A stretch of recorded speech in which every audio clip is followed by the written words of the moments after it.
Oh, I can't hear nothing. No. What are we doing here? Wait. There we go. Bloopers. When you said you were running the controls, I literally thought you meant you were running everything, like you were gonna lead or whatever. Oh, My my bad. apologies. Our bad, y'all. Welcome into the Burgundy Breakdown. Sorry for the awkward beginning. It's your man Juan Gotti and Jon from Ballin In Burgundy podcast representing the Burgundy Breakdown.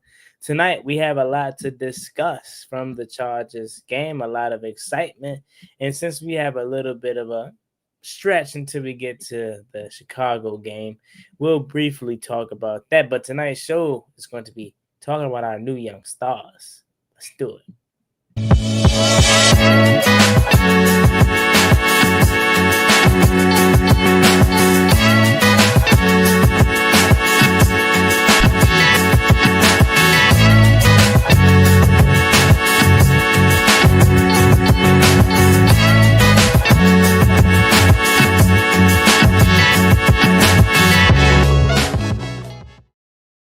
Welcome back into the Burgundy Breakdown again. My apologies for the start. It's late and I don't know. My brain just wasn't braining at that moment. But Jon, what's up? What's happening? It's been a long day for both of us, I think. It has been a long day. Thought I lost my whole life, my wallet, everything's in there. I don't know if I should have said that on the internet, but it was. Now it's no longer in there. But the good thing is we found it. But I took everything out of it, and it's no longer going to be in there because you can't lose the wallet with your life in there, literally. No. Or your phone for that matter nowadays. Or your phone. So it's been a heck of a day. But we're here. Thank God. Yes, it's time to talk about the Commanders. I mean, I know I'm supposed to be leading tonight, but I feel like we're a little bit of ways away removed from the Chicago game. I mean the Chargers game. Chargers. So I mean you can touch on that specifically, but I really want to get into our guys because I think that's gonna be the story of tonight's show. I mean, the Chargers game was cool. I talked about it on BIB when I put out my little 15-minute video. It was a tale of two halves. It was legitimately like the first half, we were all been like, yo, what is this game? What is this team? Who is behind the sticks? What Madden did we plug in? And then we went 17 straight to start the second half, including a Mike Sainristil interception, a Quan Martin forced fumble, Bill having 2 touchdowns, Debo having the nail in the coffin. Like, if you just started on the second half, you would have thought we dominated. I want to say the Washington Commanders, for as good as we were on Sunday, and look, I don't want to be like the negative Nancy, but we got to figure out what to do in the first half.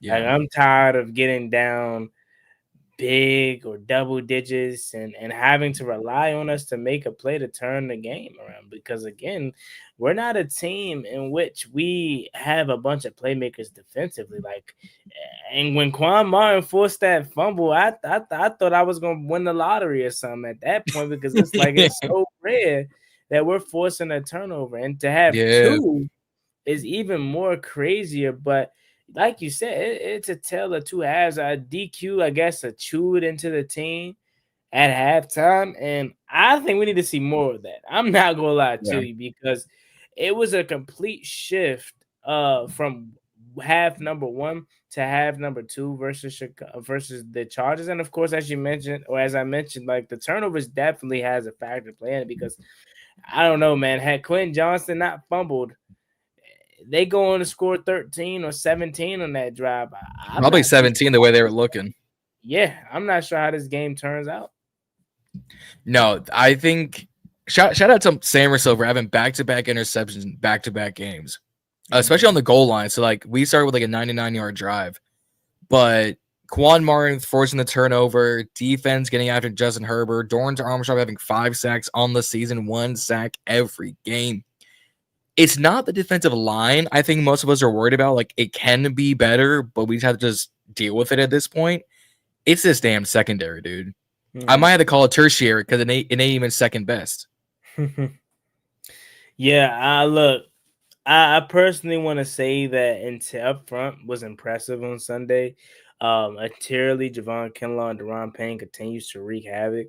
I mean, even the pass rush was cool. Dorrance Armstrong. I don't want to say I was wrong about him, but I think I was wrong about it. In terms of this. Like when we signed Dorrance Armstrong, I didn't think he was like this. Like I thought, Groundbreaking. I a cool depth piece, whatever, starter guy for a year maybe. But he's turned Get you a few. he's turned to be our best pass rusher, and I doubt he finishes at this pace, but technically he's on pace for 17 sacks. And I mean, the way he's moving, man, he's definitely. I know we talk about Debo contract extension. I look at him and say, hey, I'm 2 years, man. We might need to sign up for 2 more. You about to say you due for some money? Oh, I think he's due next year for some money. Yeah, this is the second year of his 2-year deal that he signed. Yeah. So, hey, man, Dorrance has been killing it. I mean, what is he? I think he's like 25. If I could look it up right. I think he's older than that. 20. I'll say 27, but I know he's not as old as I thought. He's 28. 28. Not as old as I thought. I definitely thought he was like 31, 32. No. Yeah, the face screams like 35-year-old vet. But he's been damn good. I think defensively, why we were so successful, like honestly on Sunday, is we simplified the game plan. I think we just made it simple. We ran man coverage. We blitzed. We used Jordan McGee. Hey, Jordan McGee got out there. Should have had a sack, but like I felt like for Joe Witt, that's his biggest issue is that he kind of not saying that the player personnel don't have a fault because they do execute. But I think a lot of these exotic zones or these stunts or this dropping Dorrance back and hook curls and having that approach to the game, you got to have the personnel for it. And we quite frankly don't. Our guys that we have are made to be in your chest, in your face, press coverage, beat you or try to stop you one-on-one. And that's my thing. Like if Marshawn, for as much slack as everyone's giving Marshawn Lattimore, including myself, Marshawn Lattimore dies on the hill of playing his game, which is one-on-one press coverage, man. Physical. Be physical at the line of scrimmage and whatever point of attack. If that's how he goes out and he still gets bombed, he still gets cooked, I can't be mad at it because he's going out playing how we thought he would play or his style of play. But when you got him in these soft zones, asking him to follow a guy motioning across the field, that's where you get him into some trouble. And I didn't see much of that on Sunday. I seen a much simpler game plan. And I know it had a lot to do with the injuries to the Chargers offensive line, but I just hope Joe Witt can snowball this into multiple back-to-back games in which he looks pretty good because he responded to all the scrutiny that he faced. Yeah, he looked a lot better, Marshawn-wise, in the Chargers game. I wouldn't say it was night and day because he still let up a few things. I said this not even an hour ago on Chicago Sports Podcast. I was on live with them for a good hour and a half. Shout out to the fellas, Brandon, Matt, and Drew. Marshawn is a big, physical, in-your-face corner. Problem is, when he needs to play actual corner, he turns into a run-stuffing safety. What is also part of his problem as he's older is he doesn't have the speed to keep up with some of these wide receivers. So I'm like, why? Like, we all kind of joked earlier in the offseason of like Jalen Ramsey should play safety. Landon Collins really just played linebacker. Is Marshawn to the point of like, it's either safety or he's done after this year? You know, it's crazy. I don't know if you checked out my short, but I said that before anyone even thought about that. And a lot of people were like, "Wow, that's a good point." You had some people that said no. I would entertain it. Now, look, he had a nice showing on Sunday, much better than what he's had over the past few weeks. Let's see how he responds because again, as fans has often said, it's a pattern with him. 1 week he looks good, it's when it's quiet and nothing. Then the following week he explodes and gets cooked and draws penalty. And I'm not gonna lie to you, I almost expect it.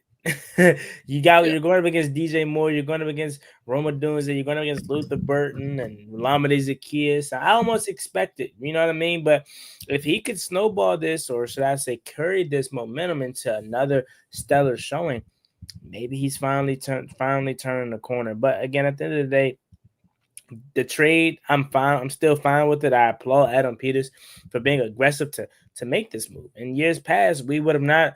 We looked at Marshawn Lattimore and said, "Nah, we good." You know what I mean? He actually tried to get a guy that he thought would help this defense. So I'm not mad at him for the trade whatsoever. No. And if it doesn't work out, it doesn't work out. But I definitely think that's the last resort with how banged up our safety room is. Love Revo to death, and I think he had a nice showing as well. But God, good Lord. My guy literally only knows how to play aggressive and move at a million speed. That read option, Justin Herbert, he got killed on that read option. He missed a few tackles. Like, I like Revo, but maybe try Marshawn back there. I'm not too sure, but I feel like it wouldn't be a bad idea if it comes to that. If it comes to it, and like Jonathan Jones comes back healthy, Igbenogany is like at 100%, even though I've rarely heard his name called in like the rotation. Maybe you bring up Cypress or Darius Rush, like this one of the practice squad guys, just to get some reps. Because between Will Harris being injured, Revo is like a special teamer, then safety. Owens is a special teamer, then safety. It's like, what safety do you have? Mm-hmm. So, I mean, you got to try something. And Marshawn is what, 6'1"-ish? Yeah. So he has the size, to play safety. Mm-hmm. Yeah. I mean, at this point, the safety position hasn't been impressive, but Quan Martin did have a good game on Sunday. After again him being on the fire, why does it take for our players to be chewed out by the fans, or why does it take for the coach to be put on blast and Joe Witt Jr., like for them to respond? Like, why can't we just have it to where we don't have to do that? But a lot of fans have made the mention that Quan has not been good to start this year. He was good on Sunday, and hopefully again, like I said, already 2 times tonight with 2 other players. Hopefully this carries into the confidence of him, and this is the start of him turning the corner into being that safety that Joe Witt Jr. talked all summer about. Hopefully, but yeah, we'll see. I think we roll with what we got. But you mentioned Noah Igbenogany. I think he only played 3 snaps on Sunday, so I definitely think he's probably gone at the trade deadline if we're trading anything. If we're sellers. I mean, they were interested in moving him in the offseason. Look, you needed him for the depth purposes, especially with how this injury bug bit us at the start of the year. But I think if they're continuing to use him like they are, which is very rarely, I can see a way in which he move at the deadline, because again, he was playing in the 3rd preseason game, second half. Like that tells you all you telltale sign. You know, so just keep an eye out for that. Keep an eye on it. I'm trying to think of teams who come like, I think the Dolphins could use him because they have just no secondary. Buffalo might be in the mix. Tampa Bay's fine. Saints could use him. The Panthers could use him. Ironically enough, the Chargers could use him. Although they just traded for Odafe Owe, so I'm like, all right, maybe Harbaugh's trying something different. Like, there's going to be a few teams who probably need cornerback help come week 8, and it's legitimately in 2 weeks' time as we're going into week 6. So it's very possible that Igbenogany is gone for a 5th, 6th, depending on the desperation of a team. Mm-hmm. Yeah, it'll be interesting. But I just with Jonathan Jones being out, I get you have Mikey in front, and you still got Sean. You still got your 3 guys, but to only be getting on the field a couple of times, like, it's interesting. I think Rodriguez had more snaps than he did. Yeah. So that just keep that in the back of your mind, ladies and gentlemen, that maybe on the move, we may not do much at the trade deadline this year again, especially if you're talking about building the future. You don't want to keep losing draft picks or trading draft picks away. So we may not be buyers, but if we were to sell somebody, I think Noah Igbenogany would probably be that one person. Maybe we have a couple other guys, but I think it'll be that one person. let you look at say that. But all right, now let's talk about this offensive side of the ball. But before we get to my guy, Lukey Pookie or Bill Murray, gotta show some love to the front. Chris Paul, man. CP3, man, is what I call him. Obviously, why? Man, if you would have told me this guy would have came in and took the left guard position and said, hey, that guy to the left of Jon's shoulder won't be seeing the field anymore. I'd be like, get out of my face with that, man.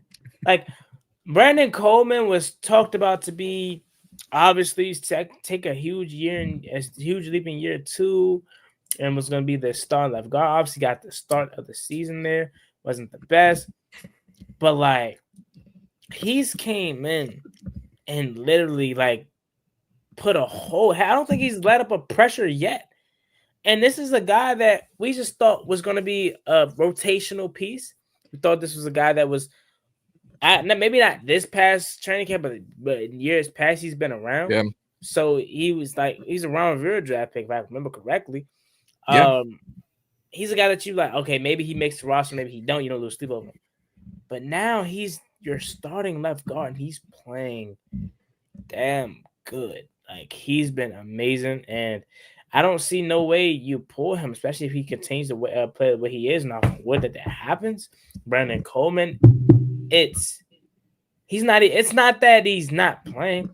Andrew Wiley wasn't always starting, right? And yeah, you had a rotation with him on the bench or Nick Allegretti, right? But he suited up. Mm-hmm. Brandon Coleman is inactive.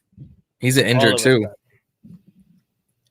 I mean, I'm not gonna say he's not injured, but I feel like that's a little bit of an a stretch. A little bit of an excuse to say, hey, yeah, that's the reason why we have him inactive. Mm-hmm. I mean, it's fair. But again, to your point, when Chris Paul's playing like a top 10 guard in this league, according to PFF, people are going to say it's not the end-all be-all, but when, First Take is quoting PFF grades, I'm just going to start quoting them my damn self. He's the 38th run blocking guard at 105. He's the 5th pass blocking guard out of 105. So he's 17th overall. But when you take into consideration, every team has 2 guards. If you cut that in half, so 17, he's a top 10 guard. 2 sacks allowed, no penalties, 185 snaps. Only 2 pressures allowed on the whole season, too. So think about that.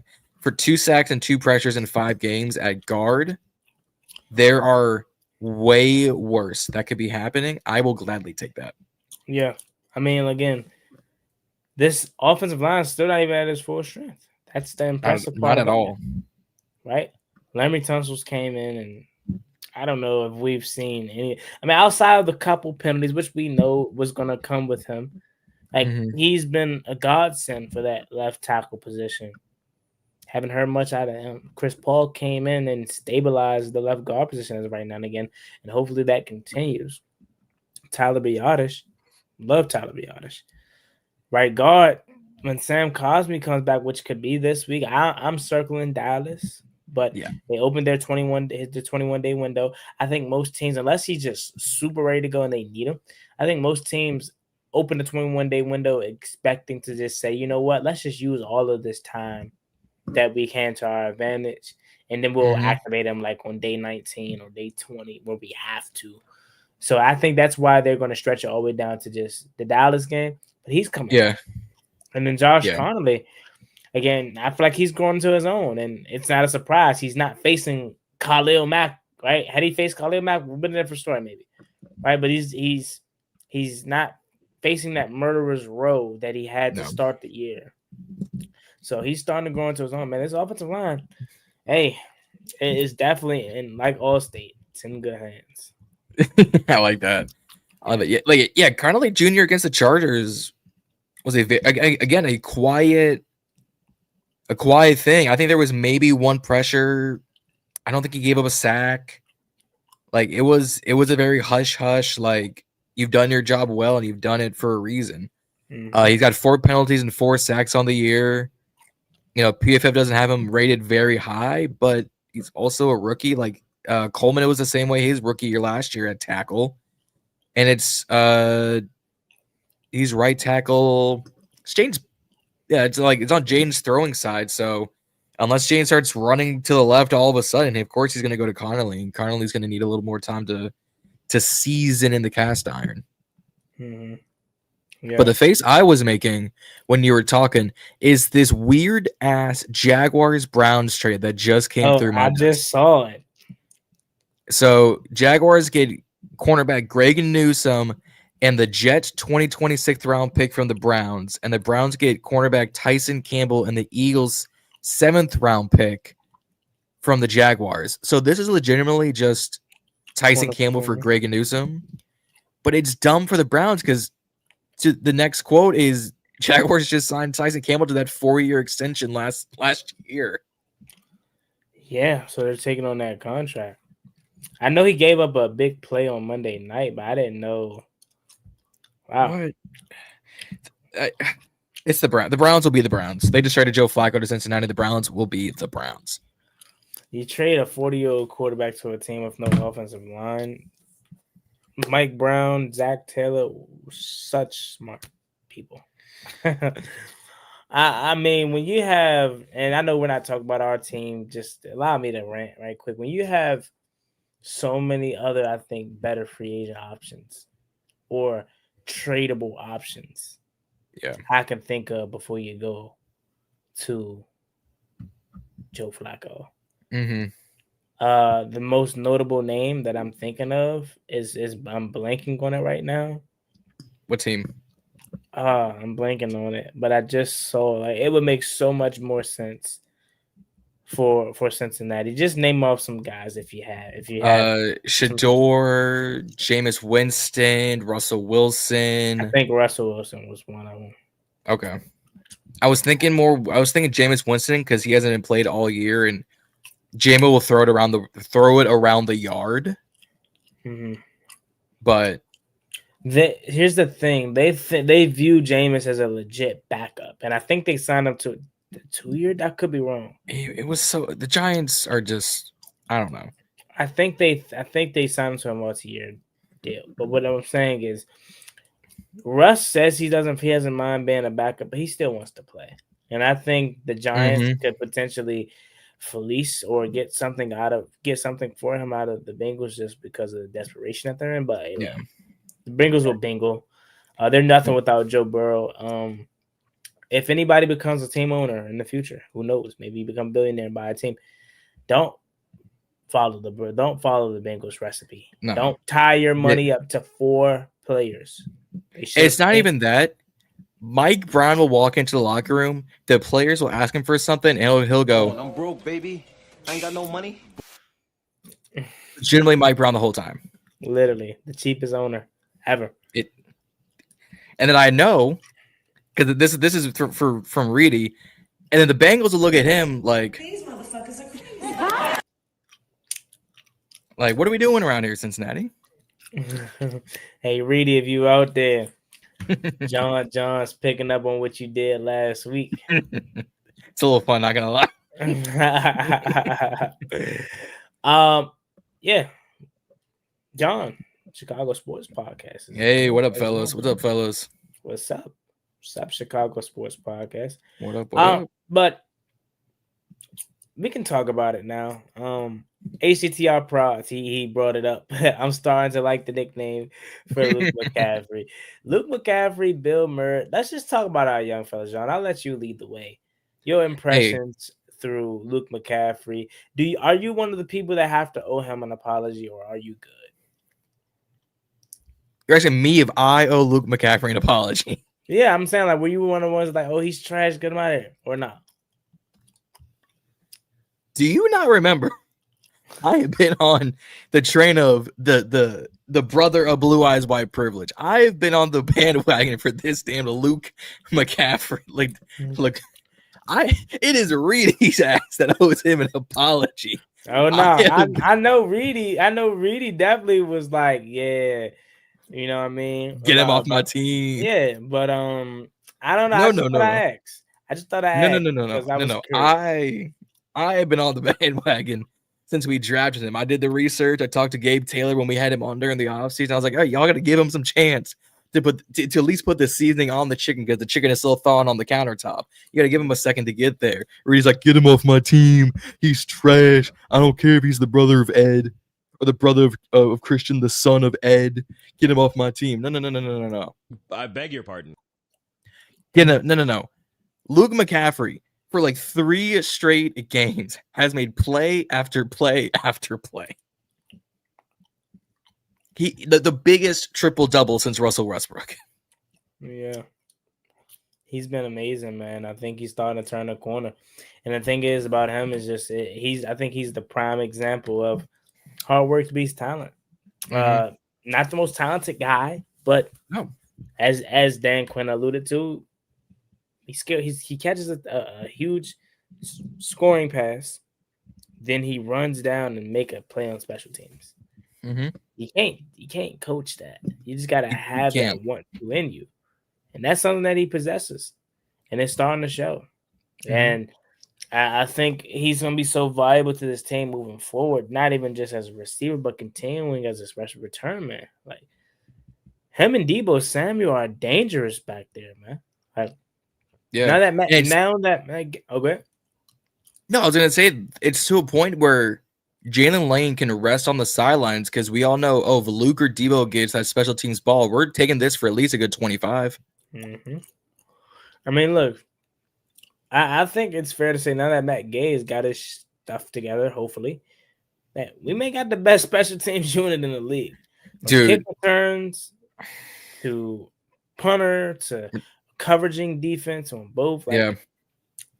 Now look, Brandon Aubrey by himself shits on everybody, but like and Cam Little to a degree. Cam Little and Jacksonville can kick it too. Yeah, but like overall operation, man, I'm impressed with what our special teams unit has done, and Luke McCaffery is a huge part of that. For sure. Yeah, it's becoming a bigger deal when on the broadcast when it's Mike and Tom Brady mid-game they go, the Commanders have one of the best special teams units in the league, if not the best. And Tom's like, I absolutely agree. And it starts with this young man right here and Luke McCaffery. And you're just like, where was all this love before? I think it has to happen with opportunity for one. And two, he's making it. And that's the thing that impresses me. Because, like, when I tell you in camp, he was not looking impressive at all. Like, no. Not getting open, dropping passes. And again, no separation. Live in color. I'm like, man, maybe he don't got it. But I'm gonna be in the gray area as I always stated. I've always been in the middle. Always straddled the fence when it came to Luke McCaffery. I'm gonna just wait and see. And he's starting to he's starting to, that was my approach back then. Like, I'm gonna wait and see. And he's starting to put a couple of games together. I mean, that pass catch, I think, gave Jay and Daniels the confidence that, hey, I got me another weapon. I can continue to go to him. Man, not just Deebo. That catch, I didn't know what was going to happen. Dude, that is one of those passes where it's either incomplete or intercepted. That is not normally a ball that is caught. And Luke kind of had to dive for it too. If you look at some of the photos, I might pull them up here from Twitter. He had to reach out a little bit for the ball. It wasn't perfectly in the breadbasket. Yeah, it wasn't. And I think he corralled in the catch first with one hand. Probably. Let me see if I can find the video. He was able to, and then like what kind of hindered my excitement at first was I saw the flag come out, so I'm like, oh man, damn. It's not gonna count. It's holding. It's something legal motion for like something false start. Yeah, like whenever. But then when I saw that like it was on Chicago, on LA, I'm like, let's go. And Jayden Daniels is funny because he made that same kind of throw late, like where we thought like maybe it's incompletion or overthrow or something like that. Deebo Samuel touchdown, I thought he was just throwing it away. And it just so happens that it was right in the breadbasket for Debo. That last play, that 4th and 7 touchdown was just pure like Madden 26. Like you get an all out, you get that mid blitz package for no reason, and then it just happens to work out. Yeah. Oh, here we go. Yeah, I've got the play. Well, I don't think we'll be copyrighted. I think we'll be fine if you play it for like 2 seconds. Yeah, we should be good. I'm also not gonna maybe just throw it, like start it when it's midair. Like no, you don't got to show the full like throw. I guess. Can y'all see it? Yeah, we good. Yeah. Let's one fly going deep. Luke McCaffery. Yeah. I think he did catch it with the one hand. Yeah. I think you're absolutely right. Hold up. Back. No. Work with me. I think he started with his right arm, and his left arm was just collapsing from the defender. Let's see.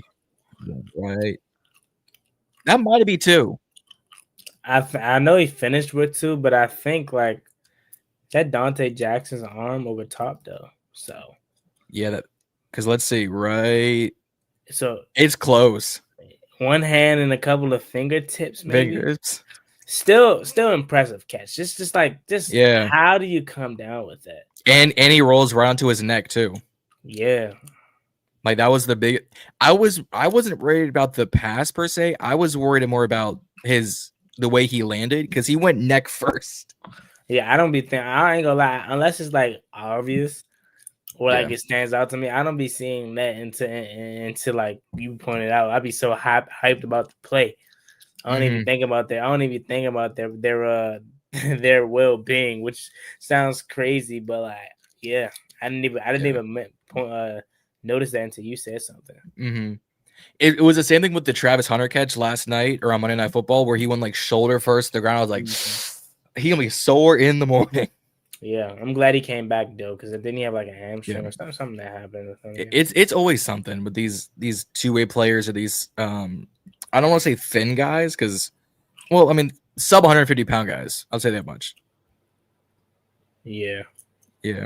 Michael Porter saying that was a McLaurin type catch. Terry probably cheesing. Terry didn't even make the flight, which was crazy enough. But I know he was at home and like I told him that. White McLaurin.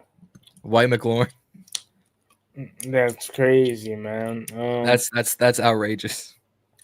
But yeah, now we could talk about Bill. Everyone. Actually, hold on. Realistic Washington has a point. We have to give Wes Welker his credit. He was working with Luke all this summer. Maybe. I think we talked about it when he first got hired. I think we said this could be a good deal for Luke McCaffery. Yeah. How do you pronounce White LaCorn? Whitclorin.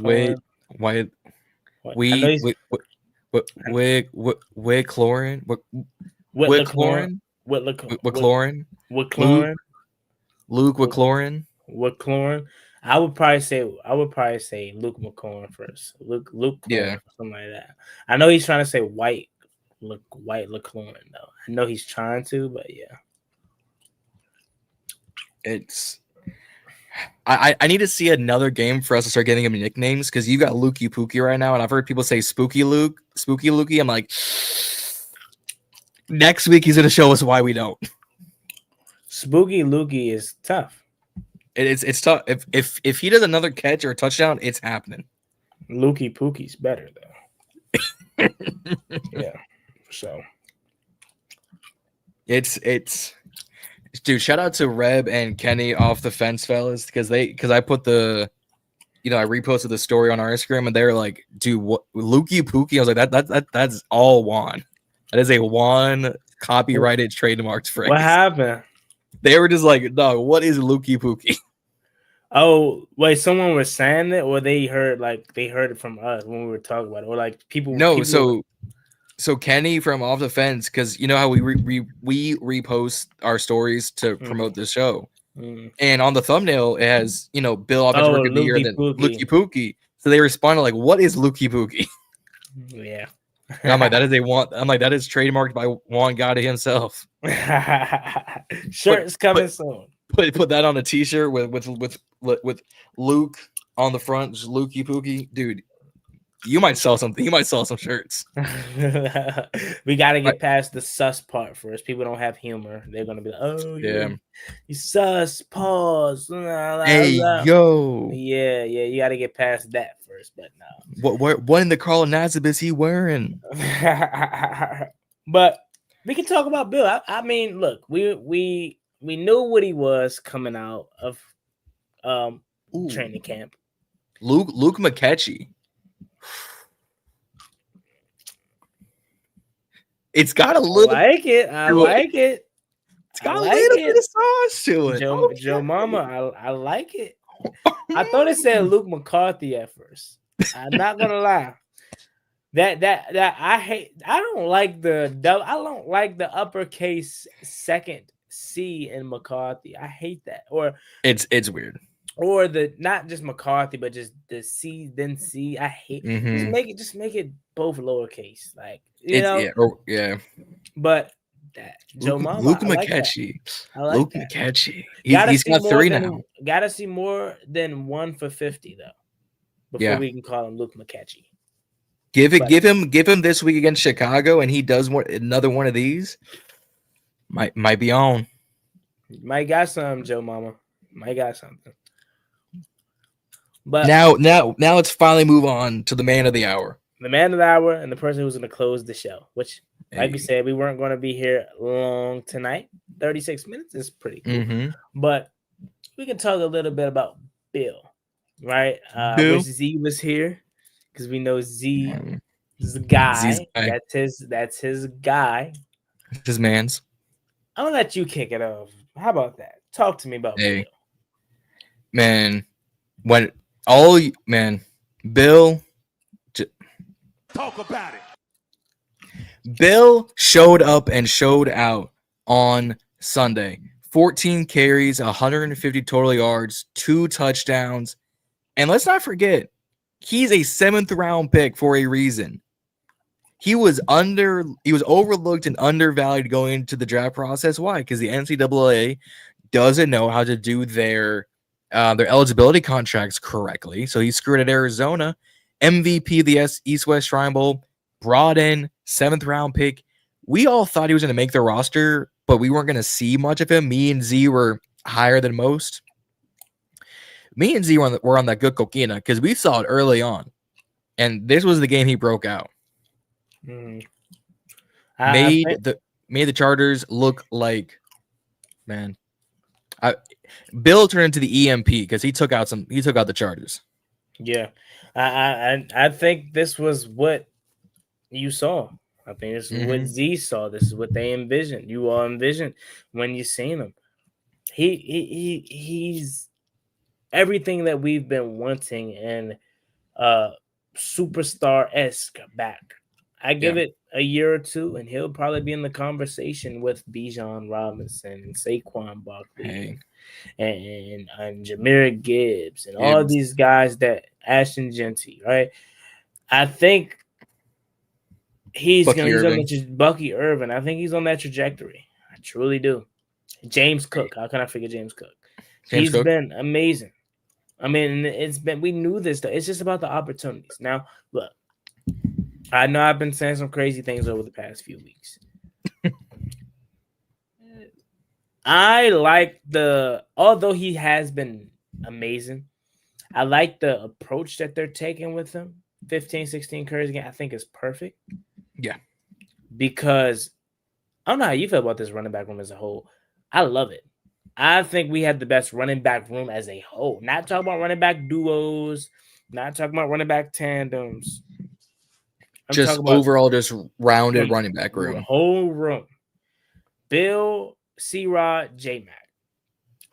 We have 3 guys that you have specific roles on this team that you can lean on and say they can get the job done. Bill's your do-it-all back, every down back that you want for majority of the roles. Please. C-Rod's your short yardage back, come and finish off drives. Has occasional bursts to get through a hole and maybe have a big one.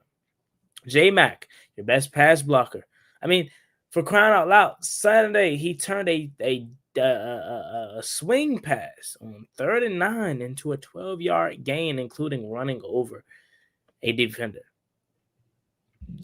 And here's me thinking J-Mac probably would get cut because I thought that they were going to have, was it Brian Robinson at the time, and Bill, and Austin, and Eckler, and C-Rod at the time. I was like, it was someone 5. has to be the odd man out, and I thought it was going to be J-Mac. And it turned into Bill. It turned into Brian. It turned out to be Brian Robinson, and casualty it turned out to be Austin Eckler, which I hate that Eck got hurt, but I think that it might have been a blessing in disguise at this point. I said the same thing on Chicago Sports Podcast. Shout out to them about Terry being injured. It gave Jalen and Luke the opportunity to show we can step up when needed, and it gives Debo like that chip on his shoulder of like, oh, I'm back to being the first target on these passing downs. I've got to show up now. For the most part, he has, except for the outside the one drop he had that hit his shoulder pad. He's been really good for us. I want to say Christopher Lemon, that's outrageous. Luke the Milkman Milkshake is outrageous. Luke the Milkman Milkshake. Dog. That's outrageous. That's too long, first of all. Just call him the milkshake if you're going to do that. The milkshake's running. That already just doesn't that doesn't sit right, and I'm lactose intolerant. That doesn't sound right? The milkshake is no. The milkman is for someone who partakes in non-chocolate delicacies, I guess. That's the way I'll put it. That's the way I'll put it. The milkman is reserved for people not of the Caucasian community.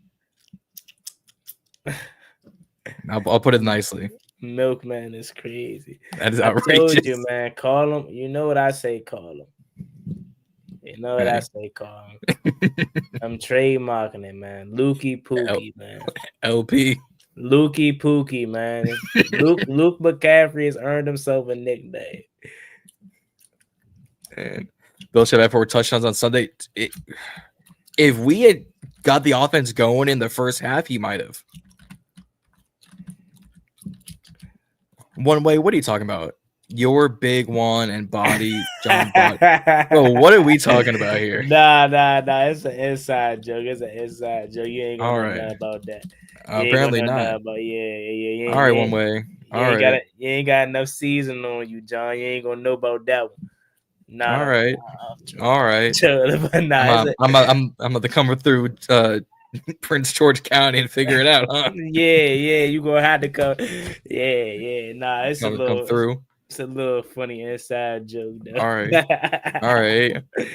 HET bro goes Milkman, Mr. Malone.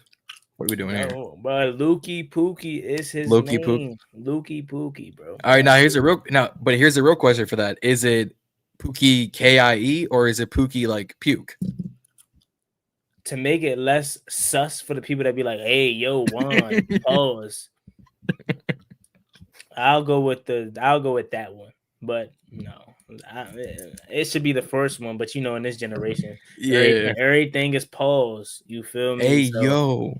So yeah, but shout out to Luke, man. Luke doing his thing, and Bill got the Brady LFG Player of the Game. He got FedEx Air and Ground Player of the Week. He's probably gonna get Pepsi Rookie of the Week again for very.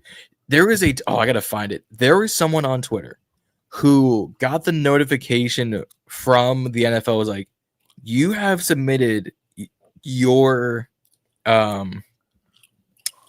vote too many times. And it was like 500 times they voted. We're gonna mess around and make them change the format from being a fan voted award to like them just being in control because no other fan base has a chance. Like you look at Emeka Buka, what he's doing in Tampa Bay, you can't set up. You should have like 3 of those things. You know what I mean? Like, but I love our fan base, man, because we've been waiting for opportunities like this. We've been a sleeping giant. Like we've been one of the most passionate, proudest fan bases in the NFL's history, and it's just showing. But it's like Bill makes one run, he scores one touchdown. Oh yeah, you already know where it's going. Let one of our rookie guys defensively do something. You know what it's like, bro. Like I love our fan base, man. The moment Trey Amos gets a pick six, it is over for the league. I look at Emeka Buka like, damn, young fella is frying. He's a legit number one already. Like Mike Evans can hang it up and they'll go right to that Bengals team. Man. Think about this. They're already out without Chris Godwin, and now they're without Mike Evans for like the second straight week. It doesn't matter. It doesn't. It's Egbuka, it's Sterling Shepard, it's Bucky and Rashad. And fucking Baker Mayfield. That's a white boy that's amazing. MVP Baker. But that's my MVP. Oh, hold up. Artreese Price, Luke Danuke. Oddly enough, that sounds more Ayo to me. I ain't gonna lie. I don't know why. Luke Danuke sounds more Ayo than Lukey Pookie, but it does. Like, what you mean, Luke Danuke? Like, it's got prison cell sauce to it. It's like it shouldn't work, and it only works in certain scenarios. What you mean he the nuke? I don't know. Luke Nukem. I don't. That one doesn't. I don't. It doesn't. Luke Nukem. I feel like who is he going with? Luke Nukem. Like, who am I thinking of when I hear that name? I'm thinking of someone. I'm thinking of Nuke Hopkins, DeAndre Hopkins. No, not another. It's like Luke Nukem, Greg Newsom. I don't know why that's just like ringing. Luke Nukem, Greg Newsom. Like that like it goes together. I don't know. There's some Shannon Sharp Lakers in 5 type beat. Yeah. Luke Nukem, Greg Newsom. I can't even think of one on the spot. Normally I can do these Shannon Sharp things. I can't think of a good one. All right, but I don't know. But say what you want. 22-11 will put up touchdowns this season. Yeah, without a doubt. Like, can't wait to see what we do. I can't, and it's. Are we? This is going to be a question I'm going to ask you. I'm going to clip it out, and maybe Reedie and Zee will talk about in the chat. Is this team already better off without Terry in the lineup? That's a question.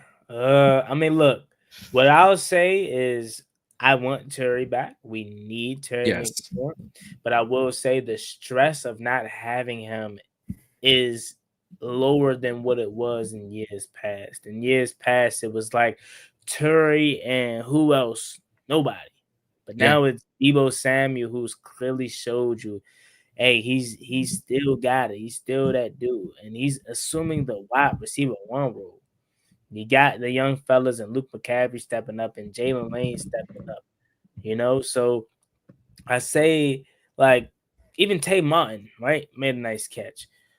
Yeah. These guys are stepping up around him, and having a run game helps out a lot. That I wouldn't say we're better off without Terry, but it's less like it's less rush. He's less rushed back, or it's less like, oh my God, what are we gonna do? We can't survive without him. There's not a fan pressure of like, oh, we're tanking now because with no Terry. No, right. Deebo is quietly putting together a very good season. Luke has become Lukey Pookie, Spooky Lukey the Nuke, like in 2 straight games. Right. Bill has now broken out and is getting national. The man got a Nike deal as a 7th round running back. Do you know how rare this is? Talk about it. This is there's not even a player to comp him to. Maybe Brock Purdy levels of like, but Brock don't even got deals like that. He just got there's not even a word to describe it because it's so just there's no precedent for it. Yeah, he's been insane. It's insane. TNB June saying Terry got to go off when to be Heat back. No more lackluster games. We agree. I think Terry has to come back and hit the ground running. Fans were already hesitant to pay him for all their reasons, 30 years old and whatever may have you. If he comes back and he's on the same 54 and 46 and 64, and you can clearly say it's him and not the play calling, yeah, he has to, man. Like, Terry always gets 1,000 yards, but I don't even know. Like, this might be this season he does it. He's already out 2 games. He might be out a third. Yeah. It's getting scary for Terry, and not in a good way. No, but I mean, we have another 3-4 years with him. This could be the season of like he needs the one season of the pressure taken off of him to like get his mojo back. Yeah, maybe. I mean, not maybe. We know that at this point, like him missing the training camp really hurt him, injury wise and rapport wise. It's hurt him. But we need him, and I still love Terry, and I still want him here. Yeah, I still want him here. I mean, this could be Terry's like Keenan Allen here. Like Keenan went to the Bears, had a career low, and has killed it with Herbo back in LA. This could be his year. Like, I need the pressure taken off of me for a season so I can take it back. Yeah, John, I'm not gonna lie to you. I gotta go potty, so you can probably close the show. I don't know if you. I can definitely. I don't know how long. I'm not gonna be long, but I'm passing it to you guys. I have to go potty, so BRB. He be right back. Realistic fans saying, fellas, do Jalen Lane. First of all, you spelled Lang like. I agree. No. Yes. Hot take. Yeah. Jalen Lane finally is going to take another one back to the crib. Oh my. I hope so. I really hope so. He do. Jalen Lane again is a really fast, just wide receiver come out of Virginia Tech. He needs to take one to the crib on Monday night, and it would be the sweetest thing for him to do it, especially against the Chicago Bears, as I'm rocking the battle black jersey. If y'all have not done so already, hit that subscribe button here on the Burgundy Breakdown. We are currently sitting at about 150 subscribers. We're on the road to 500, so every single subscribe helps. And hit that like button, because that gets us to more viewers, gets us to more people to watch these shows, gets us more in the algorithm. You can follow all of our channels at Reedie and Zee, at Juan Gotti Talking Sports, at Ballin In Burgundy Podcast. I'm on the road to 1,000 for BIB. Juan has hit that 10,000 mark. Reedie and Zee are over 1,200. So y'all keep supporting them. I just need my Terry back. It's October, dude. It's spooky month. It's Spooktober. It's scary hours out here without Terry. I know how I feel right now. Killing me with this. Just killing us with it. There ain't no Terry right now. It's a sad day. Sad day with no Terry. But that's why I asked the question. The team just looked a little smooth without him. I don't know why. I'm trying out a new thing here on the corner for you guys. Don't know why. W Soundboard, my friend, you don't know the power I wield. And I've added like 6 new sound bites to this thing that Reed doesn't know about yet. What did he say? What did he say? It's a great day. It's a great day. Now, I know how Juan felt when I asked the question, is Terry better off? Are we better off without Terry? Shut your mouth right now, boy. I know that's what he wanted to say to me.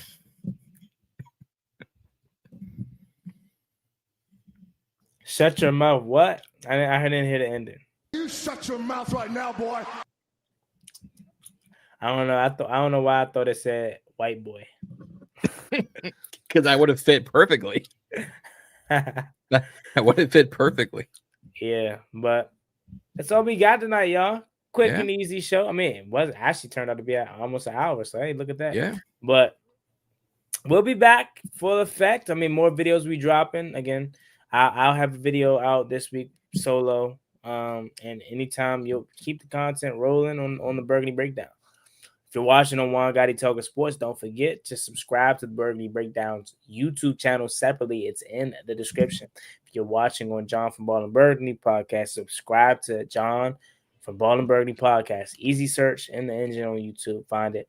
You can also subscribe to Reedie and Zee as well, as they're doing great content as well. And I'm sure we'll be back, all 4 of us, very, very soon.